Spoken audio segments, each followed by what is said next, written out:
Well, good day. Today we're gonna do a honey balsamic glaze, or what some of you might know as a honey balsamic drizzle. So let's go ahead and let's get started. What I'm gonna be needing is a half a cup of honey, or if you have some honey powder, go ahead, get a half a cup of that out. That's what I'm doing because I cleaned out my pantry and,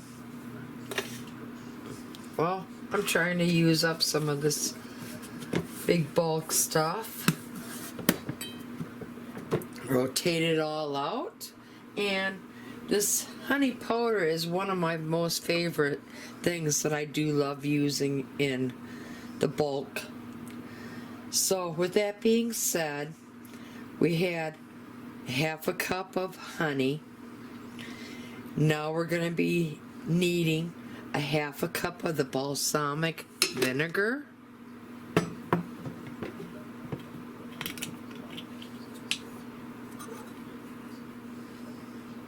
Oh, before we do the half a cup of we're going to be needing a half a cup of packed brown sugar.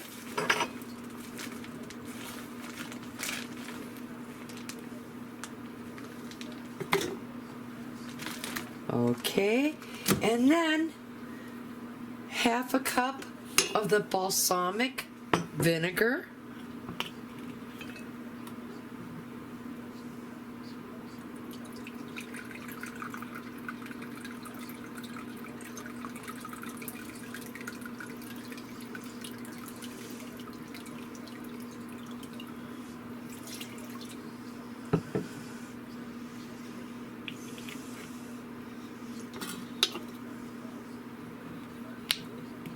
And then 1/4 cup of soy sauce.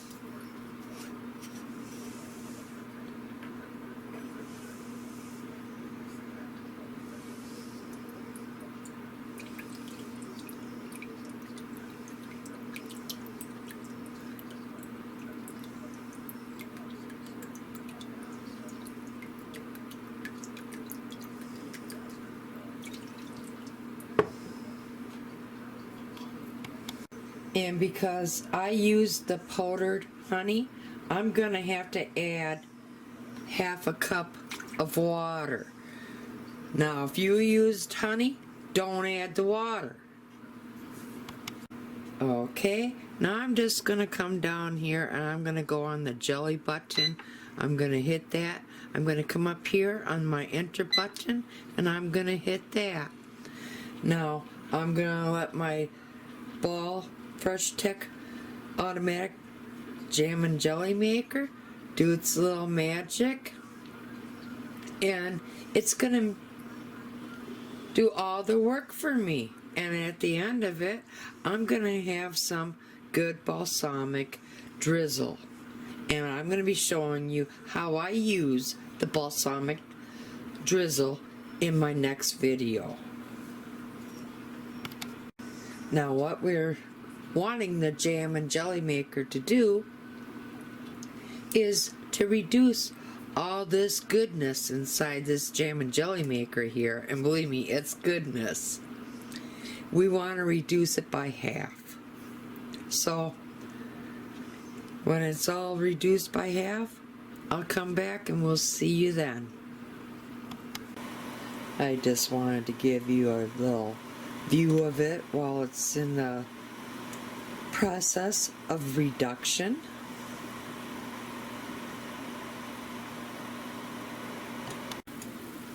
Here's just another look at it.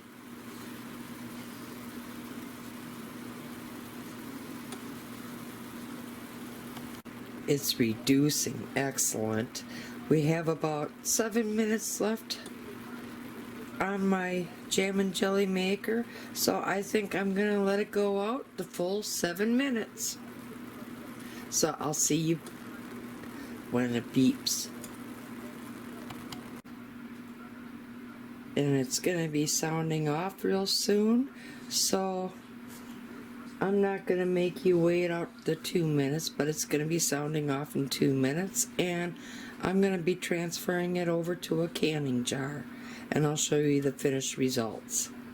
Okay, I removed the stirring paddle. I brought over a little canning jar.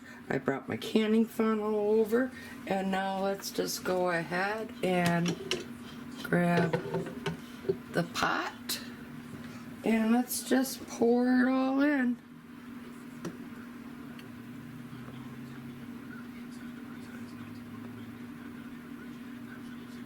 And I'm also going to grab a spatula and get the last of this little goodness in. But trust me, folks, you really got to give this a try.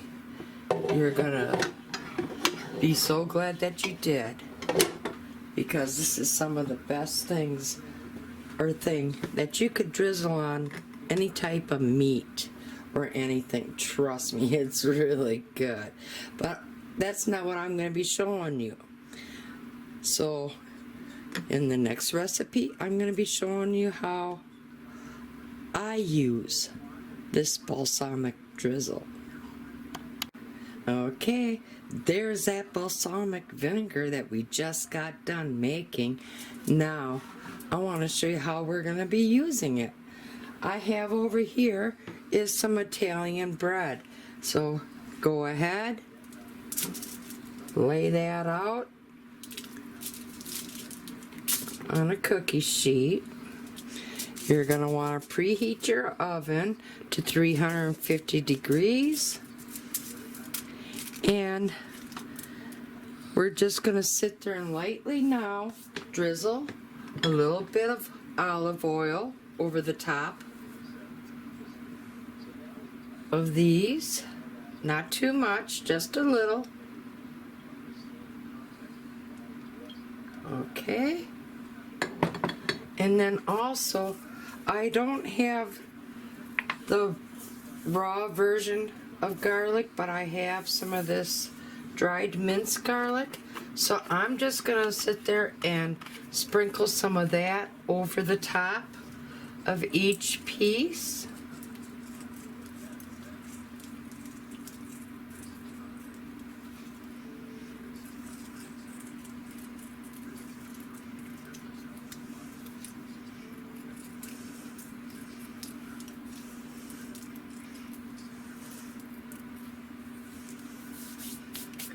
Okay, let me cap my oil.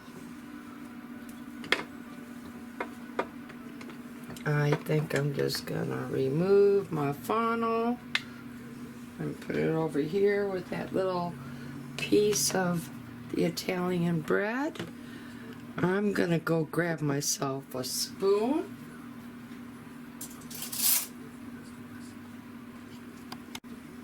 Okay, I have myself a spoon. We're going to go in and get some of that good balsamic drizzle that we made, and we're going to continue to go all over our Italian bread and give it a good drizzle.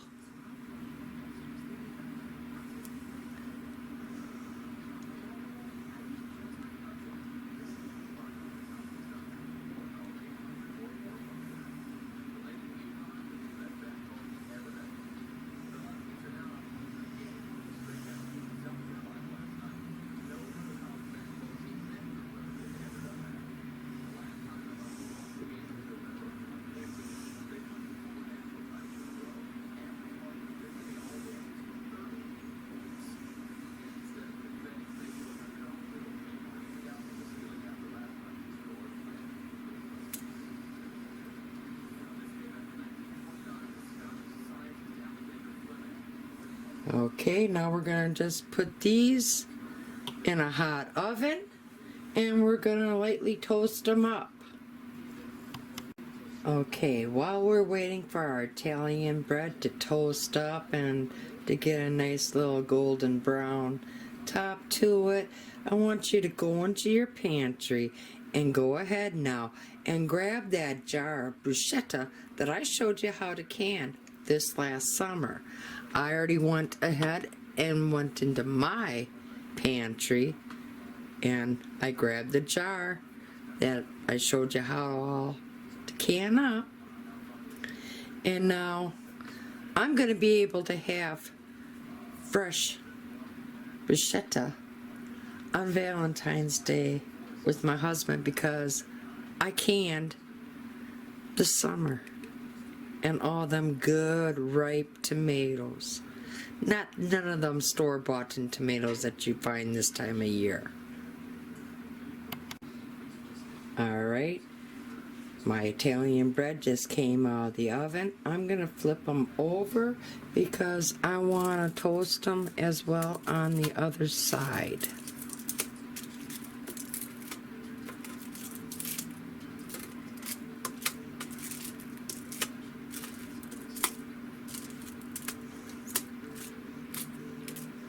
Okay, now I'm going to go ahead, give this side a little drizzle with the olive oil.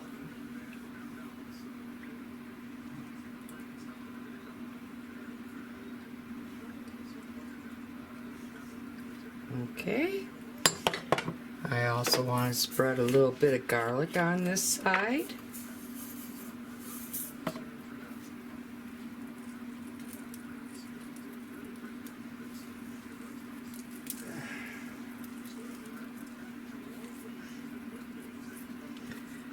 And you know it, we want to put some more balsamic drizzle on this side, so let's go ahead and put some more of that on.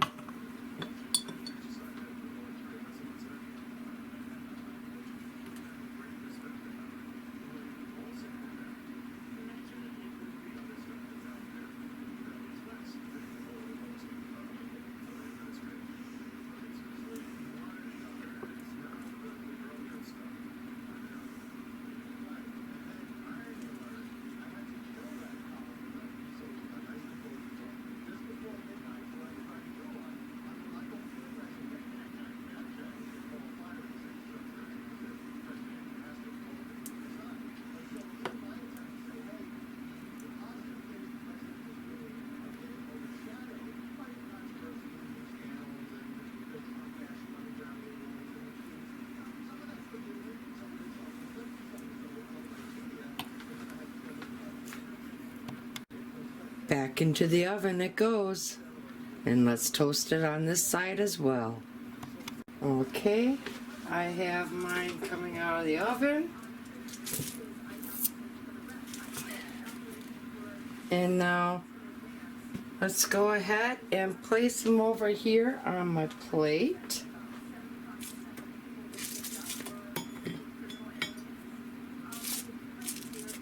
Oops. Ooh, are they hot? Oh.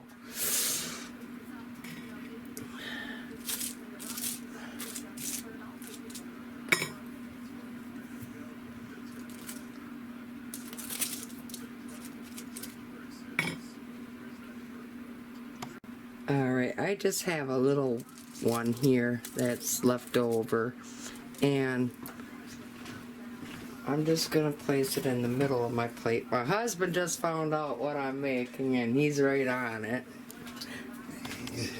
Okay, now I opened up my jar of bruschetta and I went ahead, I drained it, the juices out of it, and now go ahead and just spread some of that goodness all over each and every one.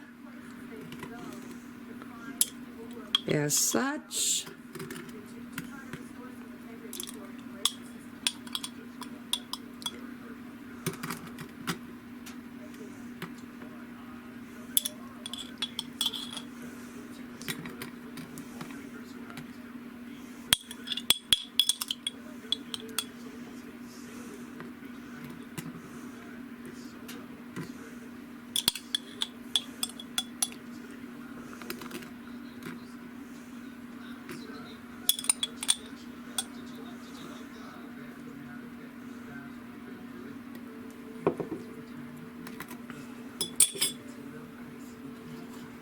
Okay, now I didn't go and buy any basil leaves like fool, knowing I was going to be making this. I totally forgot.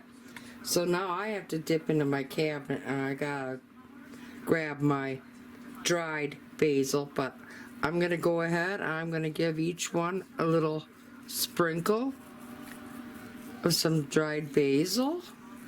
Not much, just give it a little light sprinkle over the top. And then what's next is to sit there and enjoy. But I want to sit there and, listen to that crispiness of the bread.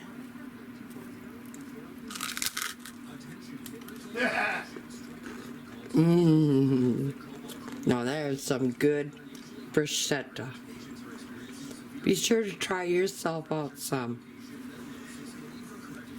And be sure to hit the subscribe button, the like button, and please, folks, be sure to go out and share this recipe with others. Thank you for stopping by and watching. And y'all come back now, you hear?